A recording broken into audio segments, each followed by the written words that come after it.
Bueno, por favor abran sus Biblias, tomen sus Biblias y ábranlo en el Salmo 126. El hermano José nos va a colaborar con la lectura del Salmo.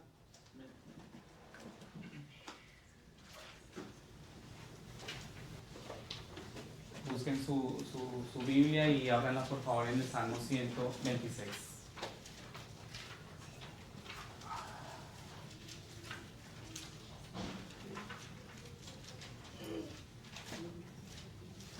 Ustedes le dicen cuando estén listos, hermano, con un amén. Amén. La palabra del Señor se lee. Dice, cuando el Señor hizo volver a los cautivos de Sión, éramos como los que sueñan. Entonces nuestra boca se llenó de risa y nuestra lengua gritó de alegría. Entonces dijeron entre las naciones, grandes cosas ha hecho el Señor con ellos. Grandes cosas ha hecho el Señor con nosotros. Estamos alegres. Haz volver, Señor, a nuestros cautivos, como las corrientes en el sur. Los que siembran con lágrimas segarán con gritos de júbilo. El que con lágrimas anda llevando la semilla de la siembra, en verdad volverá con gritos de alegría trayendo sus gavillas. Amén. Amén. ¿Cuántos están sembrando con lágrimas hoy? ¿Cuántos están sembrando con lágrimas hoy? ¿Cierto que sí?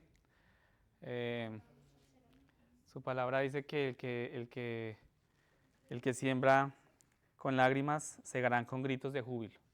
Amén. Y el que con lágrimas anda llevando la semilla de la siembra, en verdad volverá con gritos de alegría trayendo sus gavillas. Debemos creer en la palabra del Señor y depositar toda nuestra esperanza y que nuestro corazón se incline nuevamente al Señor. Amén. Vamos a abrir nuestras Biblias, hermanos. ¿Cómo les ha parecido Gálatas? ¿Quién me dice así rápidamente? Sé que hay términos no tan fáciles de entender. Sé que también hay términos fáciles de entender. Y por eso tenemos que una y otra vez repasar la palabra, volver a la palabra. Y todo conduce a su palabra, ¿no? Nos conduce a su palabra. ¿Cómo les ha ido con Gálatas? ¿Bien? Bueno, muy bien. Levanten la mano a los que se les ha dificultado un poco, así sinceramente, así como en familia, como si estuviéramos en familia. Andresito, mira, Andresito ya levantó la mano. Sí, yo sé que hay términos que no son fáciles, pero bueno, pidámosle al Espíritu Santo que nos ilumine y que nos guíe en este momento, en este tiempo. Amén. Hoy continuamos nuestro estudio a través del libro de Gálatas. Hoy vamos a tocar el capítulo número 3, versículos 1 al 9. ¿Sí? Hemos mencionado durante las últimas semanas esta carta, hemos estudiado durante ya varias semanas esta carta, fue escrita a las iglesias de Gálatas para abordar un problema serio. Recuerden, hermanos, que hablábamos que era un problema bastante serio, perdón.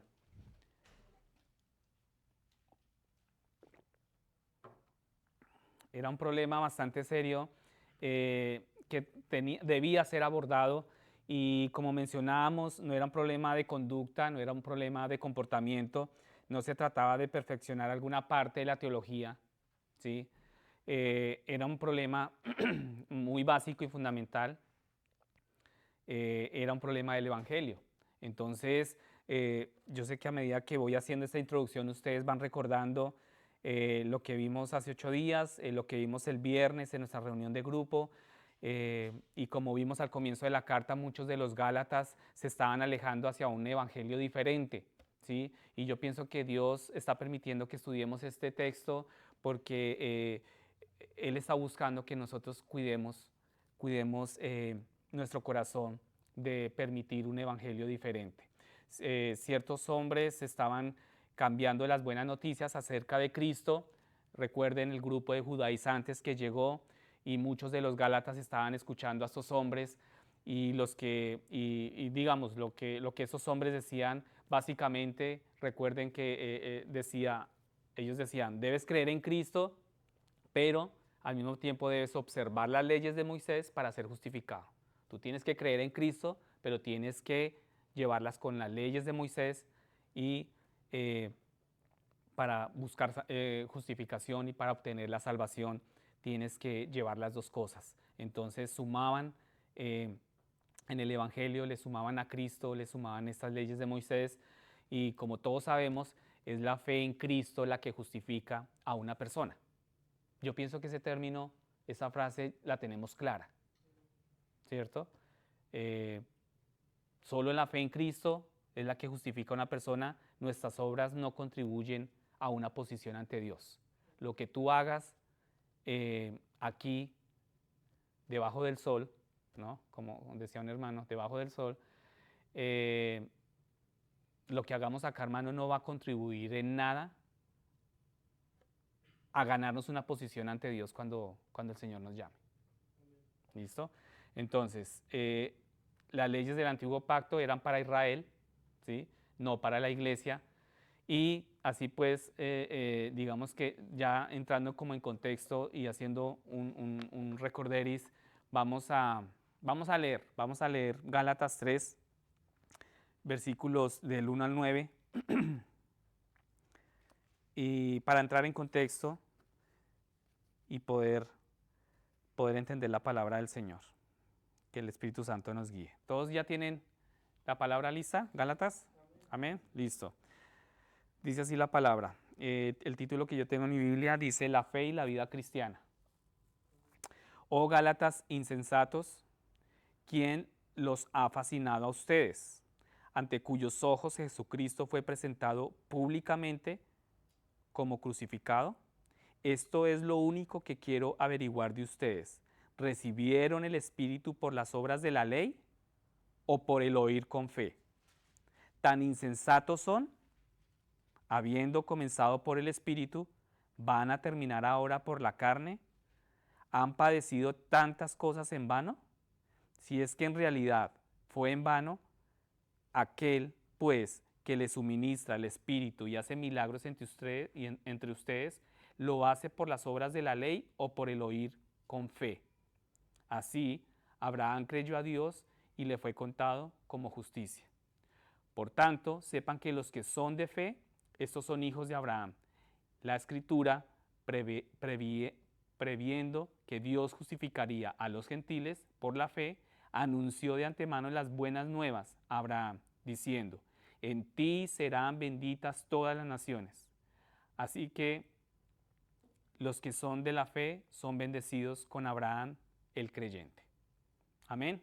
Vamos hasta ahí, vamos hasta el versículo 9. Entonces, como podemos ver,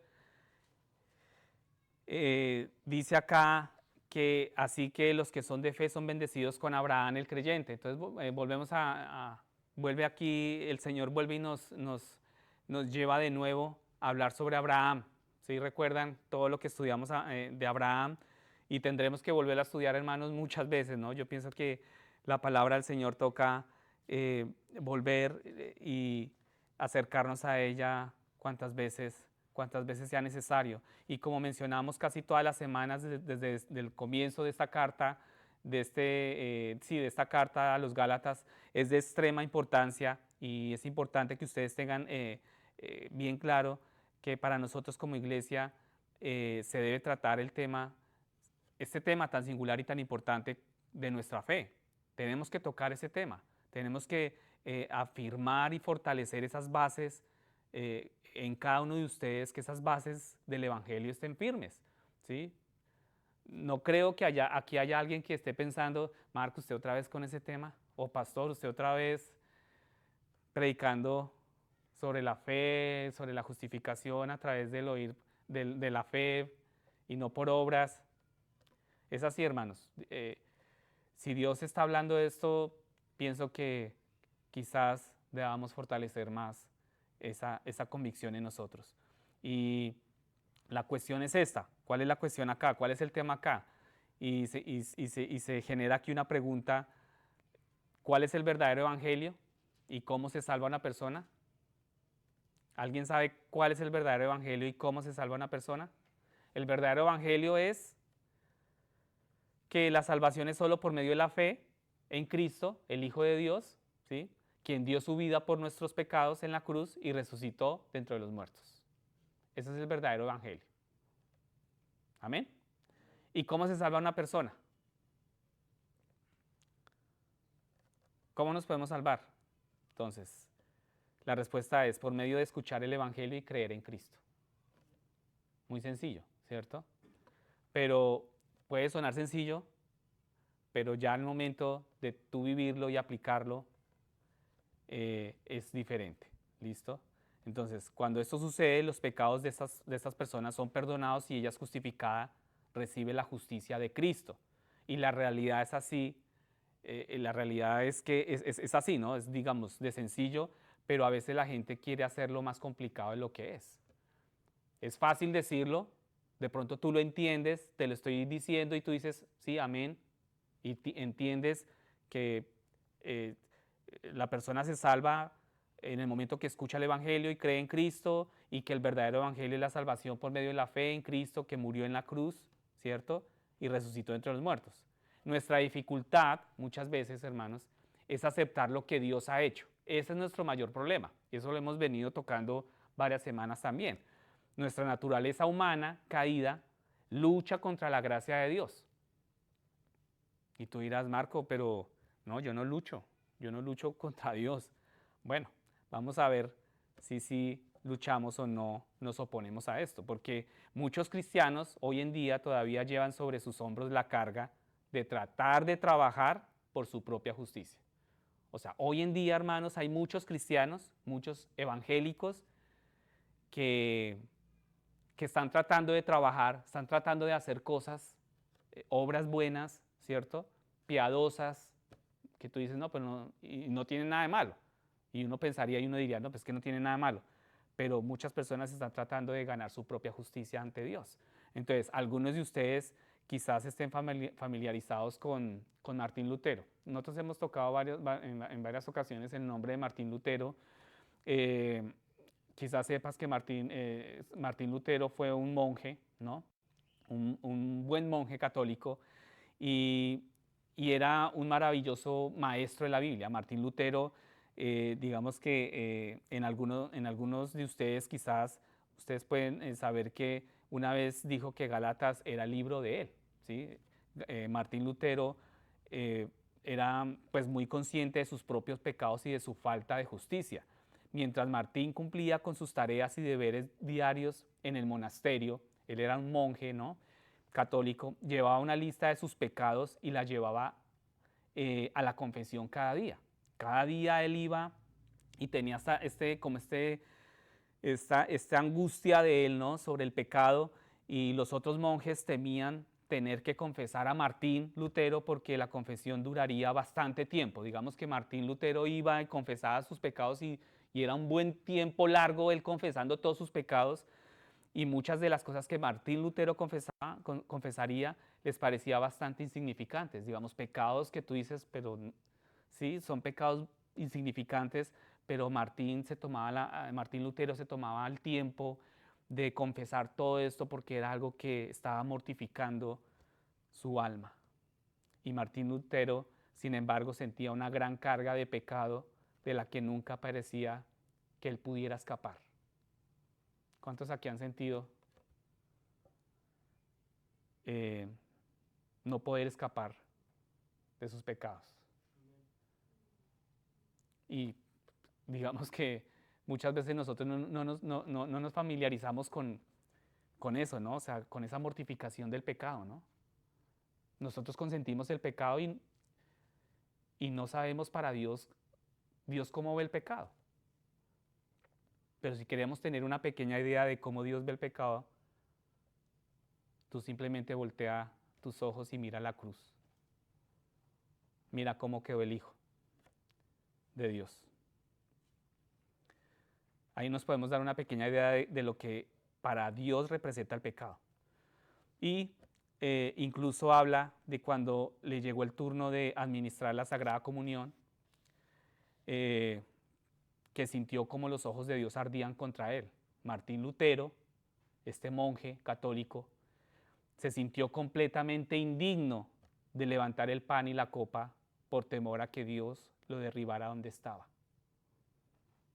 O sea, lo que Martín Lutero estaba viviendo en ese momento por dentro era impresionante, era una lucha muy fuerte Martín Lutero simplemente no entendía cómo un Dios santo podía considerarlo un hombre justo a él. Como que Martín Lutero podía dimensionar muy poco, pero lo podía dimensionar, y él no entendía cómo un Dios santo, poderoso, 3 veces santo, podía considerar a Martín como un hombre justo. Y ahora bien, esta experiencia, digamos que no debería ser exclusivamente de Martín Lutero.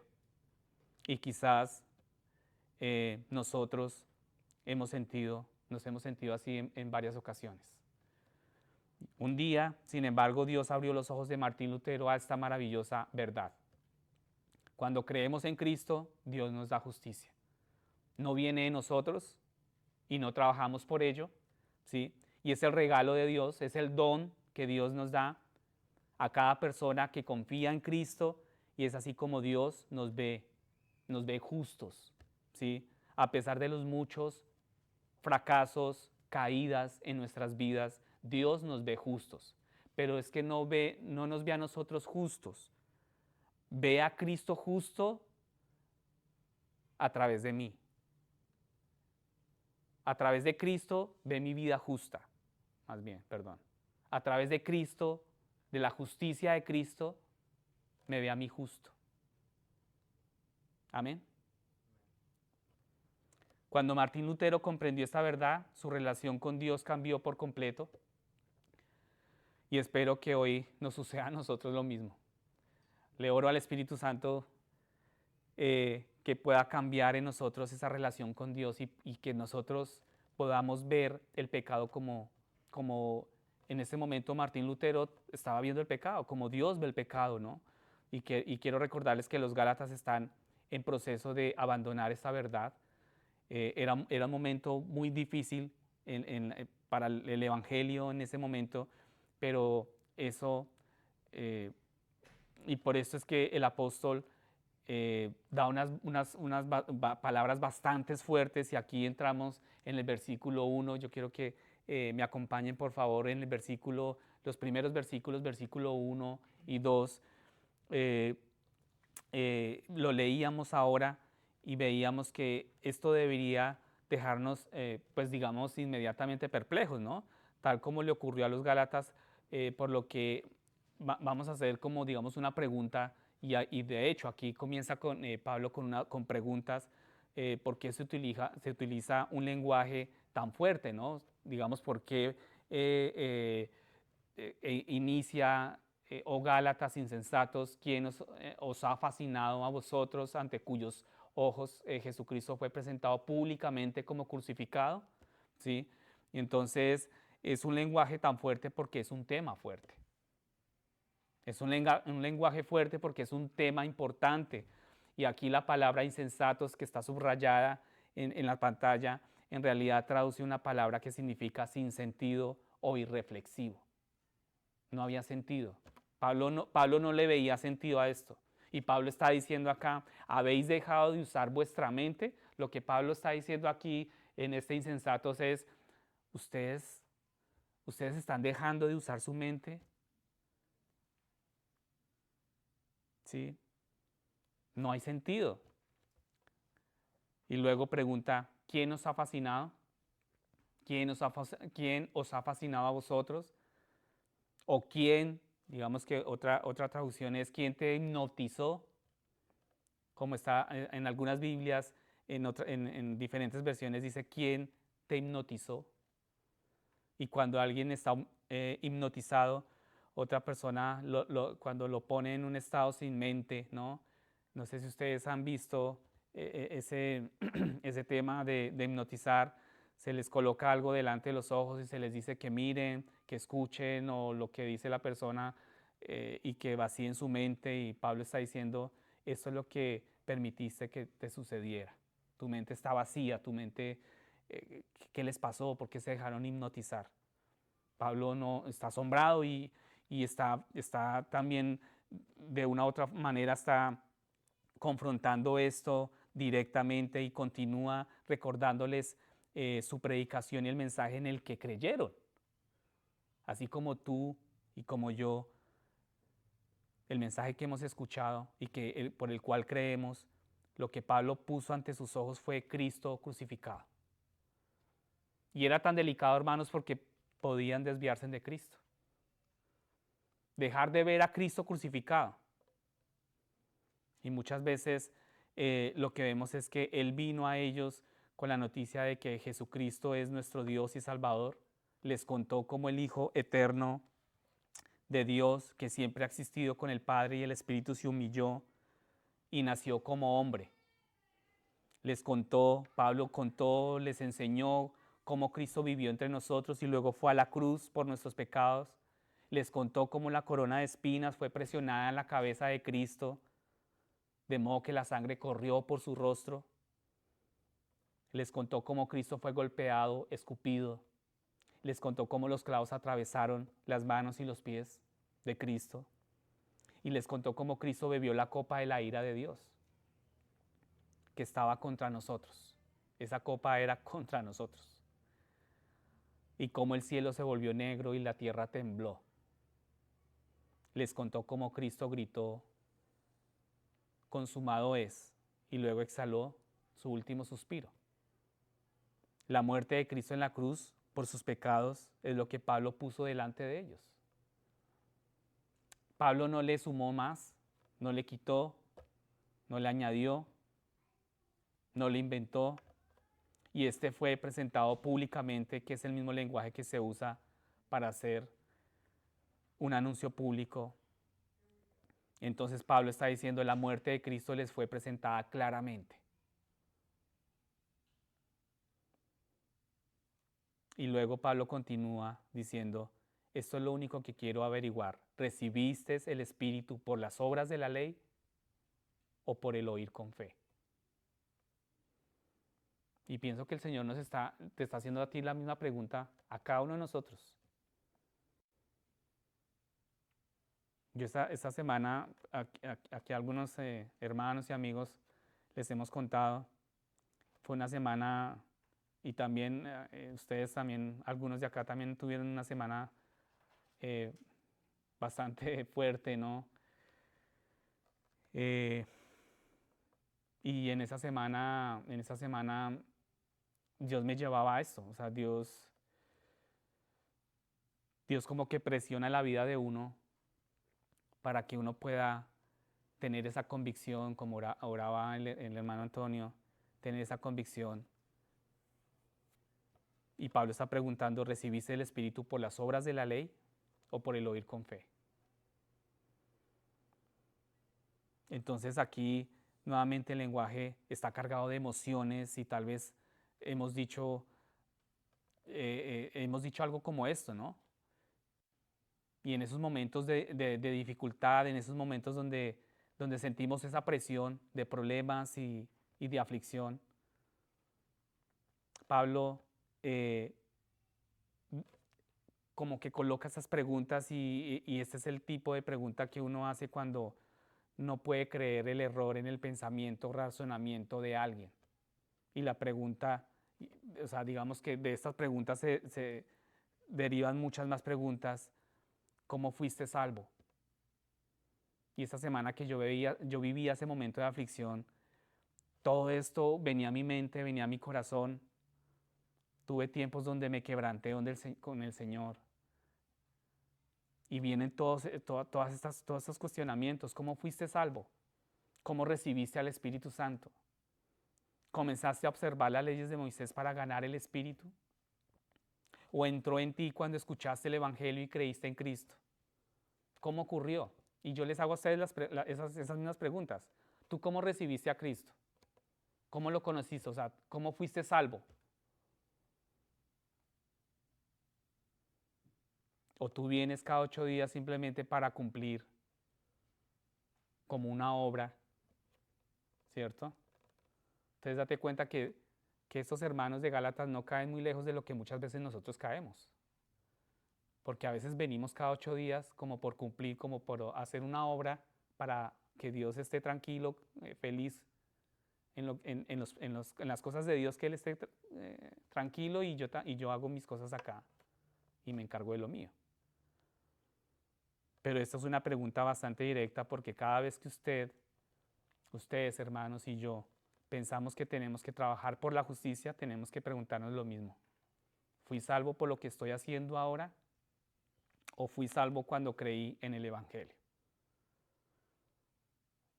Y con el Señor no se juega, ¿no?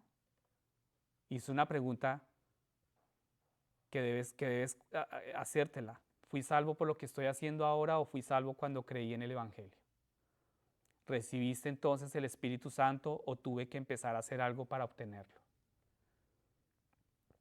Y sabemos, hermanos, claramente por las Escrituras que recibimos el Espíritu cuando oímos el Evangelio y creímos. Voy a leerles Efesios 1:13.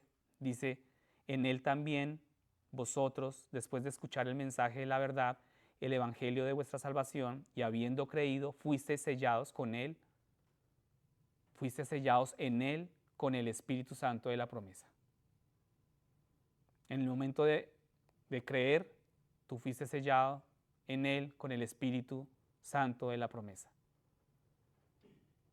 Entonces, las preguntas que Pablo hace son muy importantes porque les está diciendo a estos cristianos que miren atrás a lo que les ha sucedido. Y es lo que estamos viendo y ellos se dan cuenta de que el Espíritu fue el regalo de Dios para ellos en el momento de la fe salvadora. Y también necesitamos reconocer esto, hermanos, porque ninguna persona ha recibido el Espíritu Santo a través de algo que ella misma haya hecho o haya logrado o haya trabajado. Debemos clamar misericordia al Señor, porque esto no es de nosotros, es un don que Dios nos da. En ninguna parte, ni siquiera en el Antiguo Testamento, hermanos, encontramos una persona que haya recibido el Espíritu Santo por guardar las leyes de Moisés. No la vemos, no hay registro de eso. Sin embargo, vemos que en ninguna parte de la Biblia también, ni en el Antiguo ni en el Nuevo Testamento, encontrarán una persona que haya recibido el Espíritu Santo haciendo algo para obtenerlo. El Espíritu Santo solo se recibe cuando Dios te la da, y eso solo sucede a través del oír con fe. Cuando tú oyes la palabra, el Espíritu Santo solo se recibe cuando Dios te lo da. Es un don, es un regalo.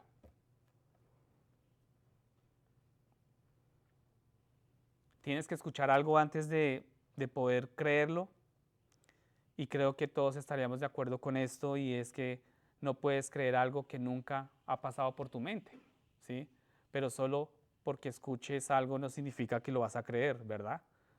Mucha gente escucha el Evangelio sin fe, no lo creen y permanecen sin ser salvos, ¿cierto? Entonces la experiencia acá, sin embargo, es diferente para la persona que escucha con fe.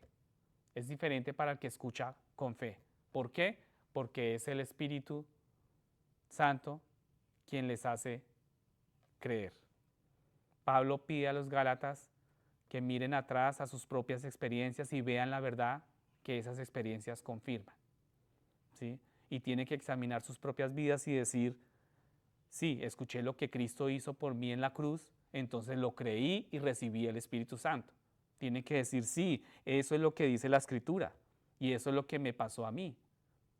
Ahora, si has confiado en Cristo, quiero recordarte, eso es también lo que ha sucedido contigo. Si tú has confiado en Cristo, si tú has depositado tu fe en Cristo, es posible que fueras muy joven cuando eso sucedió.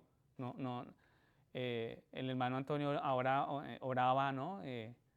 ¿Tú orabas cuánto tiempo? ¿Hace 12 años?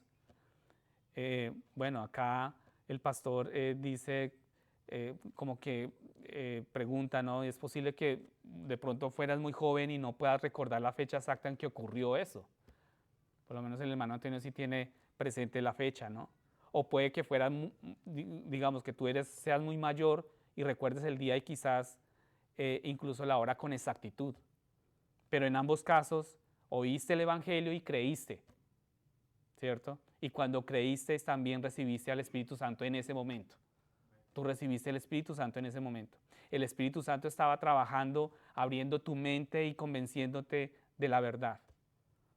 Y luego entró en ti. Entonces el Espíritu Santo estaba trabajando, abriendo tu mente, convenciéndote de la verdad, confrontándote, y luego entró en ti. Y esto es lo que dice la Escritura que ocurre a la persona que oye ¿con qué? ¿Con qué? Con fe. Que oye con fe. Pasemos al versículo 3. Versículo 3, vayan conmigo al versículo 3. Pablo les hace otra pregunta a los Gálatas y ahora lo que Pablo les está preguntando es esto. Si el Espíritu Santo es el que los convirtió y Él es el que los trajo a la fe y ahora tienen el Espíritu Santo viviendo en ustedes, ¿realmente van a regresar a las leyes de Moisés y tratar de santificarse a través de sus propios esfuerzos? En este punto alguien podría preguntarse qué hay de malo en recurrir a las leyes de Moisés, ¿no? O sea, podríamos decir, pero ¿cuál es el problema con volver y recurrir a las leyes de Moisés? Y finalmente, pues, eh, ¿no son palabra de Dios, acaso? ¿Cierto que sí? Son palabra de Dios. Entonces, ¿por qué el Espíritu no te guiará a obedecerlos? Podríamos preguntarnos eso. Es una buena pregunta y la Escritura trata sobre ello enseguida. Dice que la versión corta es: la función de las leyes de Moisés no era imputar justicia, sino encerrar al mundo entero bajo el pecado. ¿Sí? Eso está en el capítulo 3, versículo 22. La ley fue puesta a cargo de nosotros como un guardián o un carcelero hasta el tiempo de Cristo. Eso es la ley, esa es la función que tenía la ley de Moisés, ¿sí? Puesta a cargo de nosotros como un guardián, como un carcelero. Y ahora, versículo 25 dice, y ahora que ha venido la fe, ya no estamos bajo la supervisión de la ley. Amén. Entonces lo que queremos notar aquí es que las leyes de Moisés están siendo conectadas con la carne. Y en la Biblia la carne no suele ser buena, ¿cierto? Normalmente es un término para la naturaleza pecaminosa. Ser hecho completo, si ustedes se dan cuenta, finaliza acá el versículo 3, vas a terminar ahora por la carne. Entonces, esto cuando dice el hecho completo es sinónimo de santificación o perfección. Y la función de la ley era controlar la carne, limitar el pecado. Pero la santificación no se trata solo de eliminar el pecado, sino también de producir justicia. Y refiriéndose a esto, Jesús dijo en Juan 6:63, el Espíritu es el que da vida, la carne para nada aprovecha. El punto es, hermanos, que la ley no puede hacer ambas cosas, pero el Espíritu sí puede hacer ambas cosas. Entonces la pregunta que se hace es, si el Espíritu es necesario para la santificación y tú lo has recibido, ¿por qué serías o por qué seríamos nosotros tan necios como para alejarnos del Espíritu y tratar de hacerlo por nuestra cuenta, por nuestras fuerzas? ¿Sí van conmigo? Es necesario el Espíritu Santo. Si el Espíritu es necesario para la santificación, ¿por qué somos tan necios y obstinados de querer hacerlo a nuestra manera y en nuestras fuerzas? ¿De verdad nosotros creemos que podemos hacer un mejor trabajo que el Espíritu Santo hace en nosotros? Entonces, el trabajo del Espíritu Santo en nuestras vidas no es solo sellarnos para la salvación final, sino también santificarnos. El trabajo del Espíritu Santo es también santificarnos. Y Él no entra simplemente en nosotros en el momento de la fe salvadora y luego no hace nada en nuestras vidas. ¿Sí? Muchas veces hay hermanos que piensan que el Espíritu Santo viene en el momento de la fe salvadora y luego no hacen nada más, ¿no? Excepto esperar que nosotros partamos, muramos, ¿no? Para luego presentarnos en el cielo. Y no es así. Él está activo en nuestras vidas, guardándonos hacia la verdad, hacia las acciones apropiadas. Él nos convence de pecado y nos da el poder de alejarnos de Él. Él nos muestra lo que Dios desea y nos da el poder para hacerlo. El Espíritu Santo, hermanos. Pasemos al versículo 4.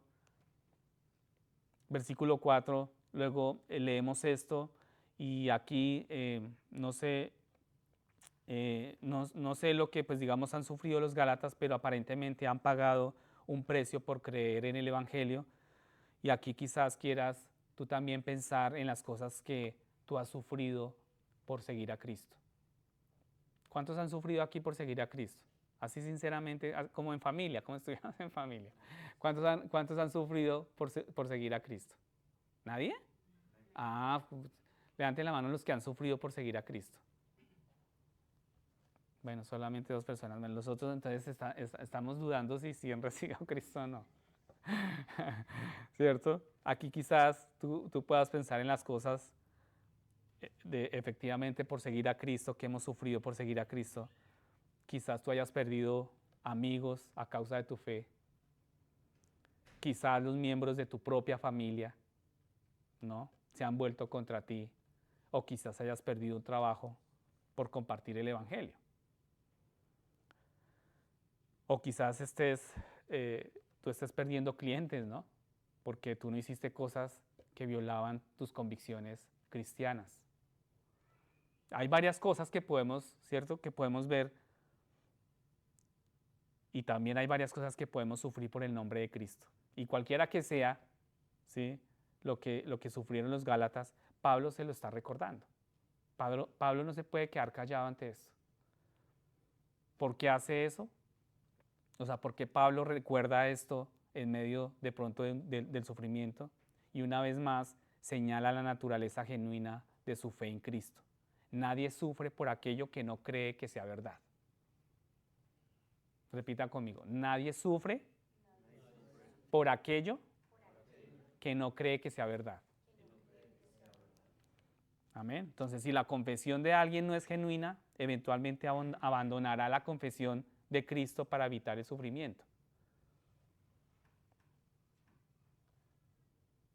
Y nosotros somos muy dados a eso, ¿no?, a tratar de evitar el sufrimiento. Sin embargo, si alguien soporta el sufrimiento por Cristo, es porque el Espíritu Santo le está dando la fuerza para sufrir por Cristo. Y yo creo que eso es una verdad que tú tienes que salir de ese lugar con esa convicción fuerte en tu corazón, que si alguien está soportando el sufrimiento por Cristo, es porque el Espíritu Santo le está dando la fuerza para sufrir por Cristo. No estamos solos, hermanos. Amén. No todos los cristianos estarán siempre en posición de sufrir por su fe. Sin embargo, estos Gálatas aparentemente estaban en esa posición. Entonces aquí lo que vemos es que Pablo quiere que piensen en lo que soportaron y que se pregunten, ¿acaso ustedes van a sufrir en vano? Y es aquí cuando vemos si es que en verdad fue en vano, ¿no? Y también quiere que se den cuenta, no fue en vano, fue porque tengo al Espíritu Santo. Pasen conmigo al versículo 5. Acá en el versículo 5 vemos algo y es algo importante para recordar. Dice que habla de los milagros, ¿sí?, de los que se habla aquí, los milagros de los que toca aquí en el versículo 5, podrían ser los dones dados a los apóstoles que validaron su apostolado y autenticaron su evangelio. Pedro y Juan hicieron milagros, ¿sí? Le dijeron al paralítico, levántate y anda, y así lo hizo. ¿Sí recuerdan ese momento de Pedro y Juan? ¿Sí lo han leído? Es bastante impactante. Los apóstoles expulsaron demonios y curaban a los enfermos. Pedro incluso devolvió la vida a Dorcas. Pablo también hizo estos mismos milagros. Él expulsó demonios, sanó a enfermos. Dios hizo grandes milagros por mano de Pablo, ¿sí? Y en Hechos capítulos 14 podemos leer acerca de uno de esos que ocurrió en Galacia, cuando Pablo y Bernabé estaban evangelizando en Listra, la ubicación de una de las iglesias de Galacia, y vieron allí a un hombre que había sido cojo de nacimiento. Y Pablo vio que el hombre tenía fe para ser sanado. Y le dijo, ponte de pie. El hombre lo hizo y luego saltó y comenzó a caminar. Eso está en Hechos capítulo 14, del versículo 8 al 10. Entonces, ya no tenemos apóstoles en el sentido de los 12 originales. O sea, en este momento acá no tenemos esos apóstoles, ¿no? Que hay personas que se proclaman apóstoles, es diferente. pero como señalé en el capítulo 1, cuando murieron, ese fue el fin de los apóstoles. La era del verdadero apostolado, ¿no? Y es posible que Pablo se esté refiriendo no solo a los milagros que ha hecho entre ellos, sino también a los milagros que han llegado a través de sus oraciones. Por eso es tan importante, hermano, este momento que tenemos acá como iglesia, como familia, en la oración. No lo tomes en poco. Y Pablo, sabemos que acá Dios puede realizar milagros cuando Él así lo decida. Él puede hacer los milagros cuando Él así lo quiera. Y pueda que no veamos los milagros tan a menudo como nos gustaría verlo en esos tiempos de los apóstoles, ¿verdad? Pero hay un milagro, hermanos, que Dios sigue realizando hoy en día y que nosotros lo tenemos en poco, porque como no vemos el milagro espectacular, ¿no? de un paralítico o de un ciego que ve, pero Dios sigue haciendo un milagro el día de hoy. Y es el milagro de la salvación. Es el oír con fe. Eso es un milagro. Cuando un corazón entiende estas palabras, hermano, su vida cambia. El oír con fe.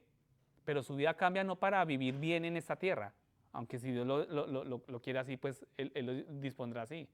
Pero realmente es un milagro que Dios sigue realizando, es cuando ese corazón, cuando esa persona al oír con fe, llega al milagro de su salvación, cuando recibe a Cristo, cuando confía y cree en Cristo. Es el mayor milagro que hoy en día podemos ver, pero lo tenemos en poco. Una persona que estaba espiritualmente muerta volvió a la vida en Cristo. Y si no crees en esto, solo mira tu vida. Solo mira tu testimonio, solo mira tu pasado. Si tú no crees en este milagro, mira tu propia vida. Y lo importante aquí es lo que Pablo le recuerda una vez más. Él no vino predicando la ley de Moisés, no. Él no vino predicando trabaja por tu justicia, no. Pablo no vino predicando pon tu fe, Pablo vino predicando pon tu fe en Cristo, ¿cierto? Para salvación. Y así es como Dios suministró el Espíritu Santo e hizo milagros entre ellos. Y sabemos que es un milagro absoluto traer a un pecador perdido a la vida en Cristo.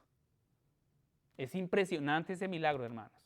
Un corazón que toda la vida ha trabajado por oponerse a Dios, que su corazón anteriormente latía por pecar, anhelaba pecar y se rebelaba contra Dios.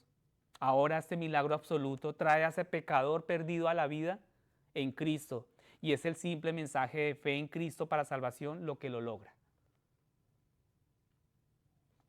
Entonces quizás esto nos lleve a una pregunta. La siguiente pregunta es, ¿cómo fue que los Gálatas se alejaron del Evangelio en primer lugar? ¿Cierto? ¿Por qué se estaban alejando? ¿Qué pudo haberlos atraído a un Evangelio diferente? Y la respuesta sencilla es, estaban fascinados con ello. Se dejaron hipnotizar. Y volvemos a la palabra hipnotizado en el versículo 1, porque eso es lo que sucede cuando los cristianos se alejan de la verdad. Y tú y yo conocemos hermanos que estuvieron al lado nuestro, creyendo lo mismo, confesando lo mismo, y de un momento a otro ya no están. Y se dejaron hipnotizar, se dejaron fascinar por otro evangelio. Y lo que sucede es que cuando quedan fascinados por enseñanzas falsas, dicen, oh, esto es tan interesante, ¿cierto? Porque pues nunca había oído esto antes y podría ser que la iglesia haya perdido algo a lo largo de los años y esta persona haya encontrado eso y le parece diferente y fascinante. Entonces, en lugar de rechazarlo o acudir a su pastor para preguntarle al respecto de un tema, quedan fascinados con ello y quedan atrapados. Entonces,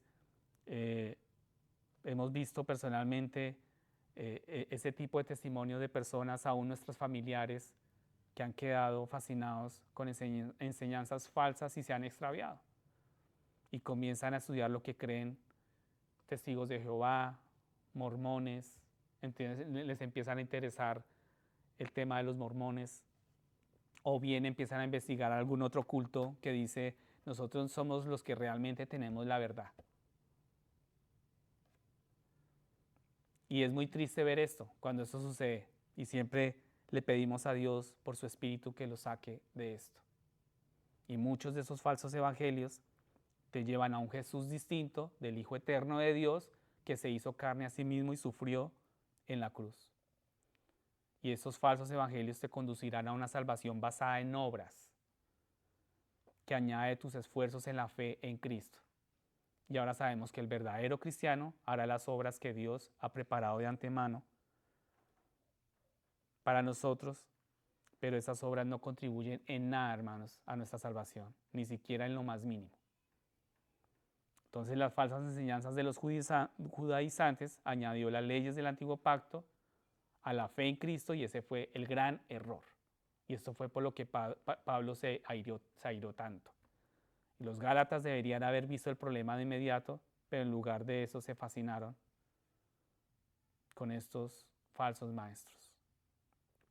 Y desafortunadamente la religión basada en obras es atractiva porque el hombre, la raza humana, anhela y le gusta tener el control. A nosotros nos encanta tener nosotros la seguridad y el control de todo, hermanos. Ese es nuestro problema. Y desafortunadamente esa es nuestra naturaleza. Y a la gente caída le gusta pensar que es capaz de hacer ciertas cosas que agradan a Dios. Y les gusta esta idea porque les hace sentir que tienen ese control, ¿cierto? Quieren evitar que sucedan cosas malas, entonces por eso hacen algo que le agrada a Dios, quieren obtener algo de Dios y por eso le dan algo, quieren sentirse bien consigo mismos y liberarse de cierta culpa por un pecado que se cometió, entonces así que hacen algo bueno, empiezan a hacer buenas obras para tratar de aquietar su conciencia, de calmar su conciencia, de todo está bien, mi vida está bien, yo tuve este pecado anteriormente, pero estoy haciendo estas buenas cosas ahora estoy viviendo bien, ¿cierto? Pero no puedes comprar el favor de Dios, no puedes ganar la salvación. No podemos liberarnos de nuestra culpa trabajando nosotros mismos. Más bien, Dios dice, debes aceptar mi regalo. Y es irónico, ¿no? Porque es un regalo. O sea, la Biblia dice que es un don. Pero el hombre es tan obstinado y tan necio, nosotros somos tan necios, que rechazamos el regalo y abrazamos una carga pesada y dura de llevar. ¿Cierto? ¿Si somos así o no somos así? ¿O soy solo yo? ¿Cierto que no? Somos así, hermanos. Nosotros rechazamos el regalo, el don de Dios. Y queremos hacerlo todo a nuestra manera, en nuestro control y en nuestros tiempos. Ahora bien, hay algo en nuestra naturaleza caída que no quiere aceptar un regalo, porque entonces tendríamos que admitir, si aceptamos el regalo, tenemos que admitir, no he hecho nada por ello, no soy capaz de conseguirlo por mi cuenta, no tengo el control. O sea, si tú aceptas el regalo, tú tienes que aceptar esto y decir esto. No tengo el control. Entonces, esto es una situación bastante humillante,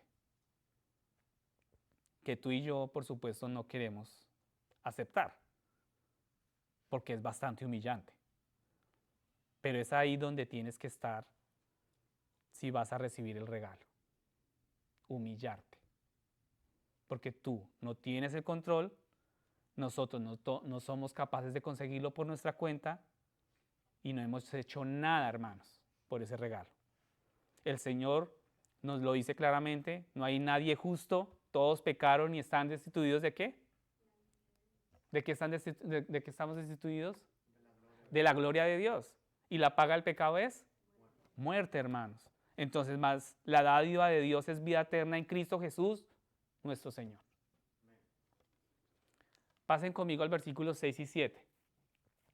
Rápidamente vamos a mirar versículos 6 y 7. El versículo 6 es una cita de Génesis porque nos vuelve otra vez a hablar sobre Abraham. Dice acerca de Abraham y creyó en Jehová y Jehová le fue contado por justicia. También encontramos esto citado en Romanos 4:3, es una ilustración del punto de un episodio temprano en la vida de Abraham, para los que recuerdan el estudio que hicimos en Génesis hace un par de meses. Y ahora bien, esto no solo ocurrió en una etapa temprana, ¿no?, de la vida de Abraham, sino que también hay dos factores interesantes. Y vemos acá que Abraham vivió 430 años antes de que se dieran las leyes de Moisés, y eso también ocurrió varios años antes de que Dios le ordenara a Abraham que se circuncidara. Entonces, es muy bueno recordar, hermanos, que los oponentes de Pablo afirmaban que la circuncisión y guardar las leyes de Moisés son necesarios para la justificación. Pero lo que aprendemos es que no era el requisito para Abraham. Abraham no tenía ni la ley ni fue circuncidado antes de que él creyera y fuera justificado. Entonces Abraham también es un excelente ejemplo a utilizar porque esos judaizantes afirmaban que somos hijos de Abraham. Entonces por eso Pablo dice, bueno, para ustedes es tan importante Abraham, entonces hablemos de Abraham. ¿Cierto? Entonces Pablo es impresionante, ¿no? No solamente el conocimiento que tenía, sino lo que él había vivido con Cristo. Y les dice a los cristianos gentiles, ustedes deben hacer como nosotros si también quieren ser contados como hijos de Abraham. Y el incidente al que se refiere Génesis 15 ocurre justo después de que Abraham regresa de derrotar a los 4 reyes. ¿Sí recuerdan cuando predicamos eso? Cuando Abraham derrotó a los 4 reyes que habían capturado a Lot y su sobrino. Y Abraham se negó a aceptar, se negó a aceptar los botines de guerra y se negó a hacer una alianza con el rey de Sodoma. Entonces el Señor se le apareció a Abraham y le dijo, yo soy tu escudo, yo soy tu recompensa sobre manera grande. Abraham entonces comenzó a hablar con el Señor y le expresó una preocupación o un temor. Señor, ¿qué importa eso? Abraham le dijo, no me importa botín, no me importa nada de eso. Pero le dice, no tengo ningún hijo. Así que todo irá a parar a mi siervo Eliezer, de todos modos. Entonces vemos aquí la preocupación de Abraham realmente, ¿no?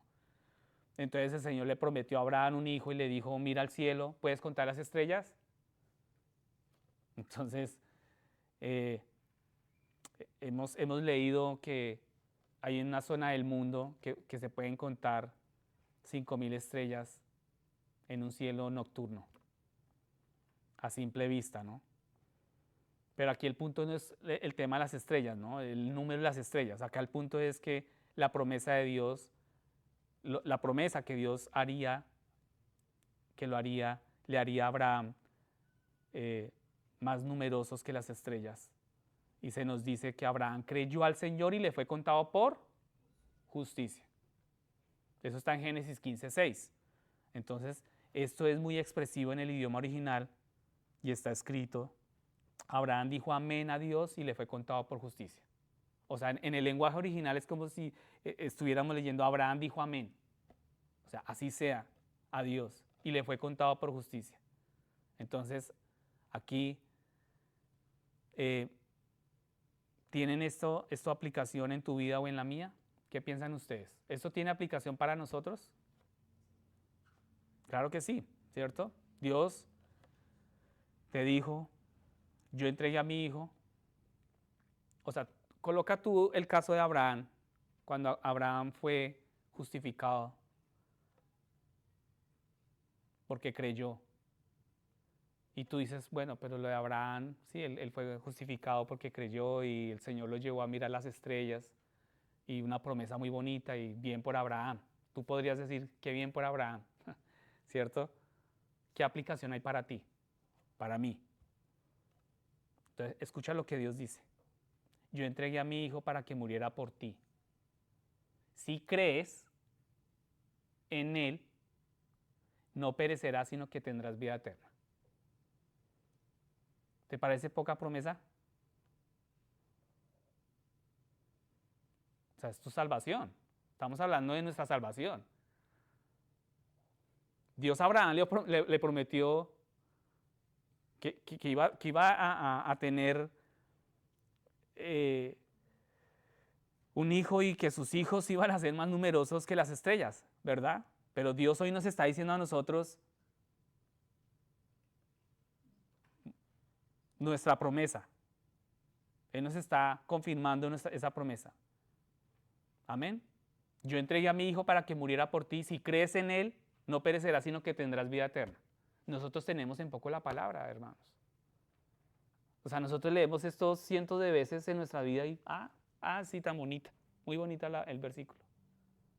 Pero no entendemos que es esa promesa que así como para Abraham era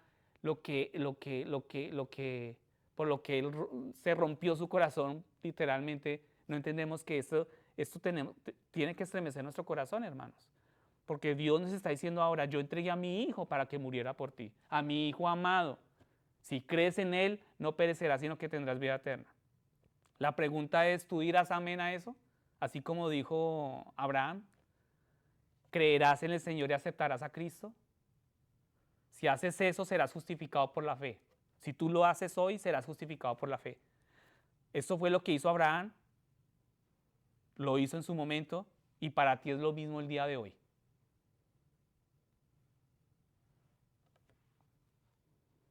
Amén. 22 de septiembre del 2024. Amén. Ahora bien, después de esto, ¿qué sucedió? Abraham básicamente dijo, Señor, ¿podrías poner eso por escrito? Y esto es lo que quiso decir Abraham cuando dijo eso es, Señor, ¿cuándo sabré que la heredaré? ¿No? Ahí está la naturaleza nuestra humana. Bueno, yo quiero que eso sea ya pronto, ¿no? Y si recordamos, Dios hizo un pacto con Abraham al pasar entre los cadáveres de los animales que estaban tendidos. Y eso es lo mismo que sucedió cuando hace casi 2000 años Cristo fue a la cruz para pagar por tus pecados y por mis pecados. Dios no nos pide que paguemos nosotros por nuestros pecados, ni tampoco nos pide que descubras cómo vivir una vida justa. En lo que Cristo hizo, Él no solo se hizo cargo de tus pecados, sino también de tu justicia. Él no solamente perdona nuestro pecado, sino que nos hace justos, como si nosotros nunca hubiéramos pecado. Entonces la palabra contado o acreditado es también la palabra que a veces se traduce como imputado. En la cruz, nuestros pecados fueron contados contra Jesús o imputados a Él. Nuestros pecados fueron deducidos de nuestra cuenta y añadidos a Jesús. Y Cristo aceptó esa transacción y pagó el precio por ellos. Cuando creemos en Cristo, no solo son eliminados nuestros pecados, sino que también su justicia nos es imputada. Esa justicia de Él, santa, que nunca falló, nunca pecó, es cargada a nuestro favor. La justicia de Cristo no es acreditada o contada como, se pone en nuestra cuenta, y eso es lo que sucede por medio de la fe. Y el punto es que Dios hizo esto por Abraham antes de que se dieran las leyes de Moisés y antes de que se estableciera el antiguo pacto. Pasemos al versículo 8, hermanos. Vayan conmigo al versículo 8 y podemos ver acá que así dice que así es como Dios siempre ha justificado a una persona. Nunca ha sido a través de la ley, siempre ha sido por la fe.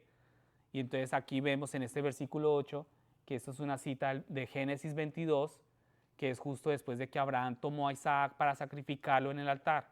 Y el punto simple de este versículo es que Abraham conocía el Evangelio.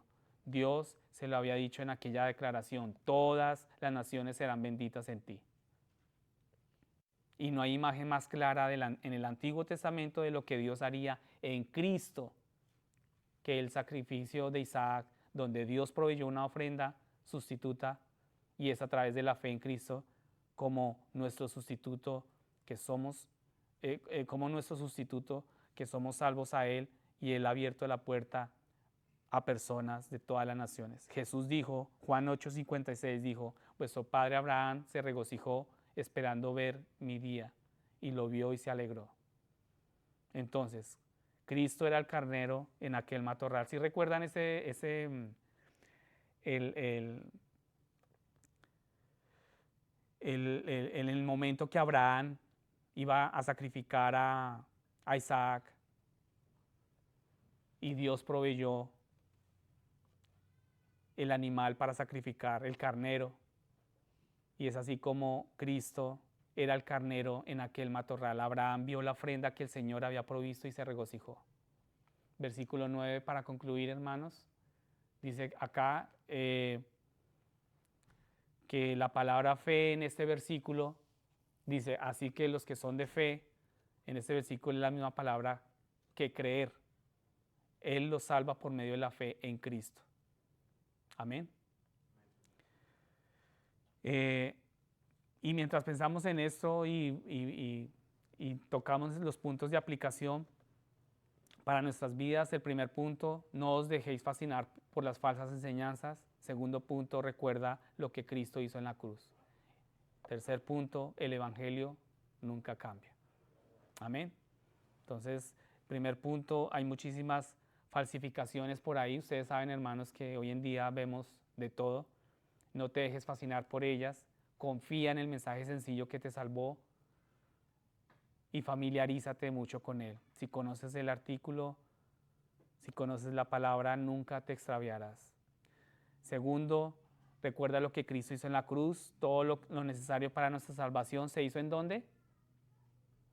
Todo lo necesario para nuestra salvación, ¿en dónde se hizo? En la cruz. ¿En dónde? Es que no los escucho. En la cruz. Recuerde lo que Cristo ha hecho. Mira la cruz. Solo mira la cruz. Si eres creyente, la cruz es cuando y donde el Señor te salvó. Y finalmente, el Evangelio nunca cambia. La misma noticia que salvó a Abraham es la que nos va a salvar a nosotros. Es la promesa de salvación mediante la fe en Cristo. Cuando oímos esta noticia y creemos, viene salvación, hermanos. Y ahora bien, si hoy tú estás aquí y no puedes decir, he confiado en Cristo, yo quiero que por favor se pongan en pie. Y para terminar, quiero decirlo así, pues lo más claro posible, pero al mismo tiempo contundentemente. Si tú estás hoy aquí y tú puedes haber tenido muchos años de vida cristiana y haber asistido por muchos años a la iglesia y orar por los alimentos todo el tiempo y hacer toda esa clase de cosas. Pero si tú estás hoy aquí y no puedes decir, he confiado en Cristo, hoy te invitamos a que lo hagas. Y un día cada uno de nosotros estaremos ante el Señor. Y Cristo nos dividirá en dos grupos, ustedes saben, hermanos. Cristo nos va a dividir en dos grupos, los que creyeron y los que no creyeron. Y todos los que han puesto su fe en Jesús irán a la vida eterna. Pero los que no, ustedes saben cuál es el final, el castigo eterno. Pero la salvación está ante nosotros hoy, al frente de nosotros está hoy. Jesús dice, yo estoy a la puerta y llamo. Si alguno me abre, entraré. La pregunta es, ¿vas a abrir la puerta hoy? Amén. Vamos a orar al Señor con esta canción.